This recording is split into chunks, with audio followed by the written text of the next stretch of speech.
Está el gobierno en plena negociación con los gobernadores porque tiene que asegurarse el apoyo legislativo, ¿no?, en estas sesiones extraordinarias que van a arrancar dentro de unos días, con temas muy obviamente candentes como presupuesto, reforma laboral y entre otros, y también está como preparando el terreno para lo que va a ser un 2026 donde el gobierno aspira a ir a avanzar a muchas reformas en el Congreso y necesita tener obviamente alineado a un grupo de gobernadores que no es todo, es decir, ya hay algunos que fueron excluidos de las negociaciones del principio, ¿no?, como Provincia de Buenos Aires, La Rioja, La Pampa y otros, pero hay otro grupo de gobernadores, Provincias Unidas, como vos decías, Marcos, y otros peronistas que están ahí jugando a acercarse o alejarse, depende del contexto, como puede ser Catamarca, por ejemplo, y entonces está preparando un paquete de medidas. ¿Cuáles son los trascendidos respecto a este paquete de medidas hacia los gobernadores?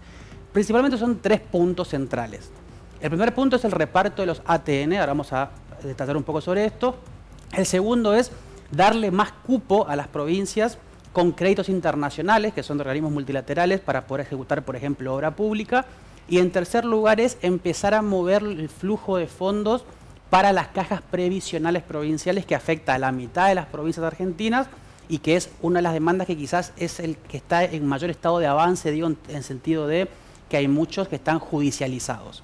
Empecemos por lo primero, que son los ATN. Ustedes van a recordar que hace pocos meses atrás el Congreso sancionó una ley, ¿no?, de reparto automático de los ATN, el gobierno la vetó, luego el Senado rechazó ese veto y falta todavía la instancia de diputados. Ahora, mientras que falte ese trámite, el gobierno está empezando a pensar de qué manera contentar a gobernadores aliados con este reparto de ATN. Veamos cómo está la situación actualmente. Si la producción nos pone la primera placa que preparamos, entre enero y noviembre del 2025, si vamos a la otra por favor, el fondo ATN, es decir, lo que se recaudó por ATN, que recordemos que es el 1% de la masa de coparticipación, fueron 860.000 millones de pesos. Ahora, de ese total, ¿cuánto se distribuyó a las provincias entre enero y noviembre? Solamente 131.000 millones de pesos, es decir, apenas el 15% de lo que se recaudó para ese fondo fue efectivamente a las provincias, y fue a un puñado de provincias, no fue a todas obviamente, no son 15 provincias las que han recibido en mayor o menor medida fondos por este concepto. Por ejemplo, Neuquén es la que más recibió, con 18.000 millones de pesos, y Chaco, por ejemplo, está en el lote de los de abajo recibiendo 7.000 millones de pesos en lo que va del año.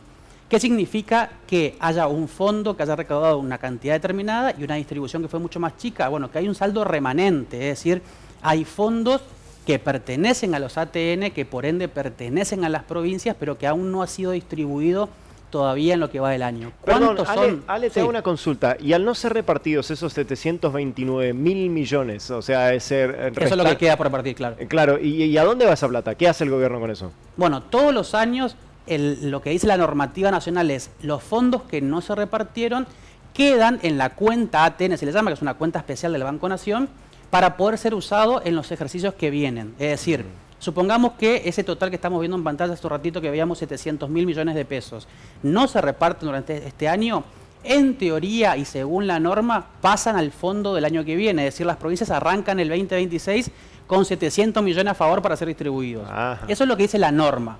Ahora, desde 1994 a hoy, ¿alguna vez se aplicó eso? No, no se aplicó nunca. Lo que no se repartió quedó en el Tesoro Nacional, después se fue diluyendo con el tiempo y demás. Hubo un solo caso en donde se usó lo que sobró del año anterior, que fue en 2020 con pandemia, que de repente hubo obviamente un traspaso, unas transferencias muy fuertes a las provincias por ATN, usando el remanente del año anterior. Pero si no, la realidad es que queda bollando por los aires y nunca las provincias pueden ver esta cantidad de fondos.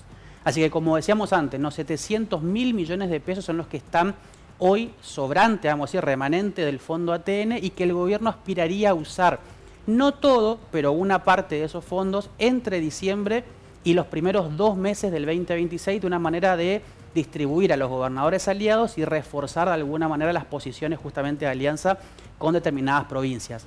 Esto hay un antecedente en el 2023, que también llegó el último mes del año y se repartió un poco lo que quedaba de sobrante de ese año, pero la cuestión va a ser determinar qué cantidad de ese monto se va a repartir, porque el gobierno sigue diciendo que no hay dinero, porque en verdad está contabilizando ese sobrante en su propio superávit, ¿no? Entonces, bueno, ahí hay una discusión de cuánto se va a repartir efectivamente, pero eso es lo que hoy tienen las provincias a favor, vamos a decirle, porque son fondos, repetimos, que le pertenecen a las provincias.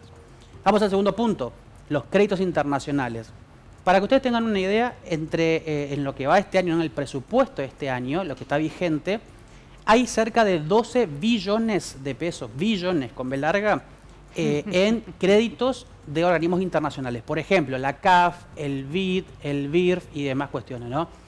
A las provincias, ¿cuánto se le asignó de ese presupuesto? De esos 12 billones, apenas 3 billones, es decir, un cuarto del total. Que la ejecución de esos 3 billones en verdad viene muy lenta, no llega todavía a 1 billón, así que va a quedar mucho sin ejecutarse. El problema acá es que los gobernadores están pidiéndole a la nación que habilite esos cupos. ¿Qué significan los cupos? De que justamente sobre el presupuesto total que haya de créditos internacionales se le asigne cada vez mayor monto de dinero a las provincias para que arreglen los detalles finales con el organismo correspondiente y que pueda llegar recursos para ejecutar sobre todo proyectos de obra pública, porque son lo que generalmente financian de estos organismos. ¿Cuál es el monto que podrían tener hoy las provincias a mano, vamos a decirle, ¿no?, con más facilidad, sobre todo administrativa, para poder empezar a ejecutar obras? Son 800.000 millones de pesos, que sería lo que el gobierno estaría trabajando en destrabar justamente en crédito internacional para que llegue a las provincias y concreten una ejecución, sobre todo, repito, de obra pública, lo que es agua potable y saneamiento, lo que es infraestructura vial y demás, que es el punto incluso flaco del gobierno porque no lo financia, ¿no?, a nivel nacional hacia las provincias. Y en tercer lugar, el tercer punto tiene que ver con lo que les decía antes, ¿no?, un tema muy sensible que son las cajas previsionales provinciales. En la Argentina hay 12 provincias que no pasaron sus cajas a la nación, al ANSES, sino que se la quedaron para sí mismos, como por ejemplo INSEP en el Chaco, por ejemplo Córdoba, Santa Fe, provincia de Buenos Aires y otras. Hasta el 2023 había un financiamiento nacional al déficit previsional. Una provincia informaba su déficit y la nación financiaba parte de eso. Con la llegada de Milei al gobierno se cortaron esos financiamientos. Recién este año comenzó a haber convenios específicos, como por ejemplo con Córdoba por 5.000 millones de pesos por mes durante un año, y ahora con Entre Ríos por 6.000 millones de pesos al mes también durante un año, y también con Chaco se firmó, que lo vemos aquí detallado en el Noticiero 9, por un monto de 3.000 millones de pesos al mes durante un año que todavía no arrancó. Tenía que haberse pagado en noviembre y no se pagó todavía, seguramente paguen todos juntos en diciembre. Ahora, el hecho de que hayan cortado estas transferencias cuando arrancó la gestión de Milei, ¿qué significó para las provincias, sobre todo para estas 12 provincias, ¿no?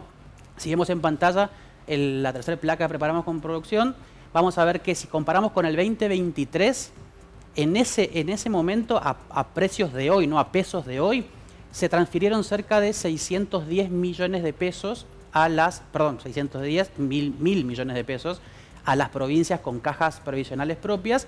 En el 2024 cayó a cero y en el 2025 lleva 43.000 millones de pesos. Esto significa que hay una caída contra el 2023 del 93% de los fondos que van a financiar, repito, el déficit de la caja previsional provincial. Básicamente una desaparición virtual de los fondos, con el agravante, como le decía antes, que los fondos que se distribuyeron este año solamente fueron a 2 provincias, a Córdoba y a Entre Ríos. Hay otras 10 provincias que todavía están esperando llegar primero un convenio que lo tiene Chaco únicamente, pero tiene que empezar la transferencia de fondos, y otras 9 que no tienen ni siquiera un convenio con el ANSES. Así que estos 3 son los ejes centrales que hoy está el Ministerio del Interior, primero negociando puertas para adentro, no hacia adentro del propio gobierno, para ver qué pueden ofrecer a las provincias, y lo que le están exigiendo, repito, las provincias también, de modo tal de alguna manera alivianar un poco o allanar la negociación política de cara a los desafíos que hay en el Congreso.